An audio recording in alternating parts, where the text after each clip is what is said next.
Hello friends, എല്ലാവർക്കും സ്വാഗതം പുതിയ വീഡിയോയിലേക്ക്. ഇന്ന് ഞാൻ വന്നിട്ടുള്ളത് അവിൽ കൊണ്ട് തയ്യാറാക്കാൻ പറ്റുന്ന രുചികരമായിട്ടുള്ള നല്ല ക്രിസ്പി ആയിട്ടുള്ള ഒരു സ്നാക്ക് റെസിപ്പി ആയിട്ടാണ്.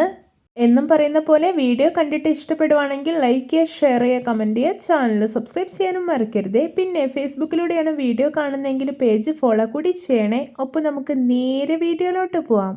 സ്നാക്ക് ഉണ്ടാക്കാൻ വേണ്ടിയിട്ട് ഞാനിവിടെ ഒരു ഗ്ലാസ് റെഡ് അവിലാണ് എടുത്തിട്ടുള്ളത്. ഇതൊരു ബൗളിലേക്ക് ഇട്ട് കൊടുക്കാം. നിങ്ങളുടെ കയ്യിൽ ഇനി വൈറ്റ് അവിലാനുള്ളതെങ്കിൽ അതും എടുക്കാവുന്നതാണ്. ഇനി ഇതിലേക്ക് വെള്ളം ഒഴിച്ചു കൊടുക്കാം. എന്നിട്ട് നന്നായിട്ടൊന്ന് വാഷ് ചെയ്തെടുക്കാം. അവിലിൽ എന്തെങ്കിലും പൊടിയൊക്കെ ഉണ്ടെങ്കിൽ അത് പോയിക്കോളും. ഇപ്പോൾ ഇതാ വാഷ് ചെയ്തെടുത്തിട്ടുണ്ട്. ഇനി ഇതിലോട്ട് ഈ അവിൽ മുങ്ങിക്കിടക്കുന്ന പാകത്തിൽ വെള്ളം ഒഴിച്ചു കൊടുക്കാം. എന്നിട്ട് ഒരു 20 മിനിറ്റ് സോക്ക് ചെയ്യാൻ വേണ്ടിയിട്ട് അടച്ചു വയ്ക്കാം. ഇപ്പോൾ ഇതാ 20 മിനിറ്റ് ആയിട്ടുണ്ട്. അവിൽ നന്നായിട്ട് തന്നെ സോക്ക്ഡ് ആയിട്ടുണ്ട്. ഇനി ഇത് നന്നായിട്ടൊന്ന് പിഴിഞ്ഞെടുക്കാം. എക്സസ് ആയിട്ട് വരുന്ന വെള്ളമൊക്കെ ഒന്ന് പോകാൻ വേണ്ടിയിട്ടാണ്.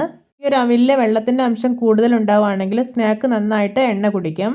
ഇപ്പോൾ ഇത് അവിൽ കണ്ടോ, നല്ല പെർഫെക്റ്റ് ആയി തന്നെ പിഴിഞ്ഞെടുത്തിട്ടുണ്ട്. ശേഷം ഇതുപോലെ കൈകൊണ്ട് നല്ല സോഫ്റ്റ് ആയിട്ടൊന്ന് കുഴച്ചെടുക്കാം. ഇനി ഇതിലോട്ട് മറ്റുള്ള ഇൻഗ്രീഡിയൻസ് എല്ലാം ചേർത്ത് കൊടുക്കാം.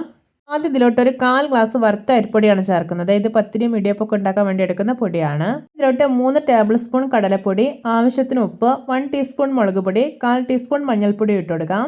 ഇനി ഇതിലോട്ട് ഒരു വലിയ ഉള്ളി അരിഞ്ഞത്, 2 പച്ചമുളക് അരിഞ്ഞത്, ഒരു കഷ്ണം ഇഞ്ചി അരിഞ്ഞത്, 5 അല്ലി വെളുത്തുള്ളി തൊലിയോടെ ചതച്ചത്, 1 ടീസ്പൂൺ പെരിഞ്ചീരകം, 2 ടേബിൾ സ്പൂൺ പൊട്ടുകടല, പിന്നെ കുറച്ച് കറിവേപ്പിലയും മല്ലിയിലയും അരിഞ്ഞത് ഇട്ട് കൊടുക്കാം. എന്നിട്ട് കൈ വെച്ചിട്ട് നന്നായിട്ടൊന്ന് കുഴച്ചെടുക്കാം. ഇപ്പോൾ ഇതാ ഒട്ടും വെള്ളമൊന്നും ഒഴിക്കാതെ മാവ് നല്ല പെർഫെക്റ്റ് ആയി തന്നെ കുഴച്ചെടുത്തിട്ടുണ്ട്. ഈ ഒരു മാവിൻ്റെ കൺസിസ്റ്റൻസി കണ്ടോ, മാവ് കുറേശ്ശെ കയ്യിലെടുത്തിട്ട് ഉരുളയാക്കി പരത്താൻ പറ്റുന്ന ഒരു പാകത്തിൽ വേണം കുഴച്ചെടുക്കാൻ. ഇനി ഇത് കുറേശ്ശെ മാവ് എടുത്തിട്ട് അധികം വലുപ്പമില്ലാതെ ബോളാക്കി എടുക്കാം. എന്നിട്ട് ഇതുപോലെ ഉള്ളം കയ്യിൽ വെച്ചിട്ട് നന്നായിട്ടൊന്ന് പ്രസ് ചെയ്ത് കൊടുക്കാം. ഇതിനധികം കട്ടി പാടില്ല, കനം കുറച്ച് വേണം ഇത് ചെയ്തെടുക്കാനായിട്ട്. അപ്പോൾ ഇത്രയേ ഉള്ളൂ. അപ്പോൾ ഇതുപോലെ എല്ലാം ചെയ്തെടുത്തിട്ടുണ്ട്. ഇനി ഇത് ഫ്രൈ ചെയ്തെടുക്കാം. അതിനായിട്ട് ഞാനിവിടെ കടായിൽ എണ്ണ ഒഴിച്ച് നല്ലപോലെ ചൂടാക്കി എടുത്തിട്ടുണ്ട്. ഇനി ഇത് ഓരോന്നും എണ്ണയിലോട്ട് ഇട്ട് കൊടുക്കാം. ഓരോന്നും എണ്ണയിലേക്ക് ഇടുമ്പോൾ പൊങ്ങി വന്നിട്ട് മാത്രമേ അടുത്ത് ഇട്ട് കൊടുക്കാവൂ, അല്ലെങ്കിൽ എല്ലാം പരസ്പരം ഒട്ടിപ്പിടിക്കാനുള്ള ചാൻസ് ഉണ്ട്. ഇപ്പോൾ ഇത് നമ്മുടെ സ്നാക്കെല്ലാം ഒന്ന് മൊരിഞ്ഞ് വരാൻ തുടങ്ങിയിട്ടുണ്ട്. ഇനി ഇതെല്ലാം ഒന്ന് തിരിച്ചിട്ട് കൊടുക്കാം.